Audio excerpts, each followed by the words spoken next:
This is Prince Court Estate, Kobape, here in Abeokuta, the state capital. This is the estate embarked upon by the administration of Prince Dr.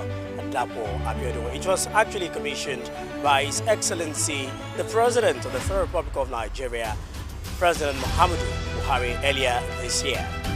This particular Prince Court Estate, the first one, has about 150 housing units, and they have all been allocated. There is also phase 2, and that also has 150 units, and you have 300 units in both phase 1 and phase 2.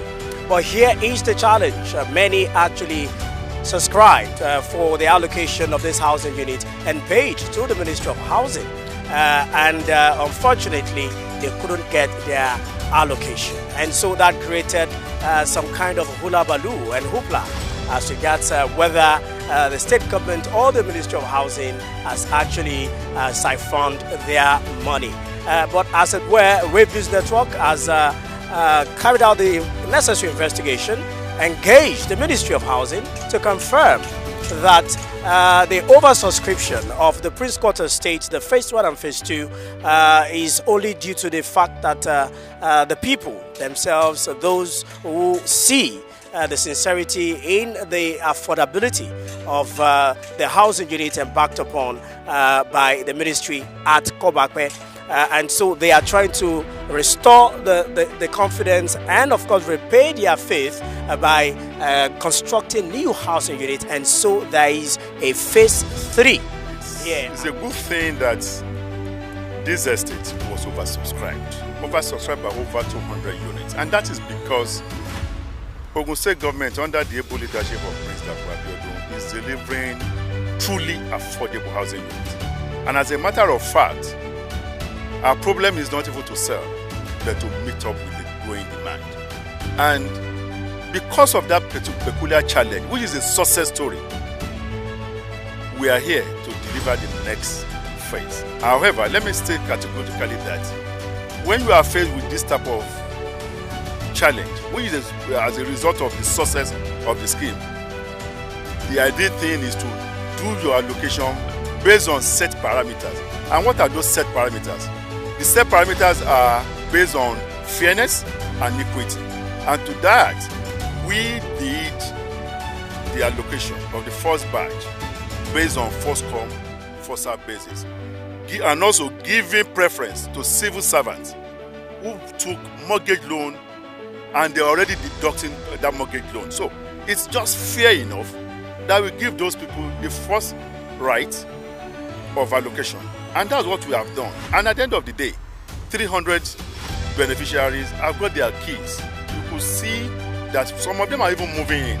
Earlier on, we spoke with the Honorable Commissioner for Housing, who took us through their plans for the phase 3 of the project. 236 new units are to be constructed, and he gave a timeline of 6 months for them to be completed, and then the allocation will start. And there's no house here that will not be facing a road. So there's easy access for movement of goods and services, and commuting is very, very well articulated and well linked from one plot to another. So I can assure you this is coming even much better than what we had before.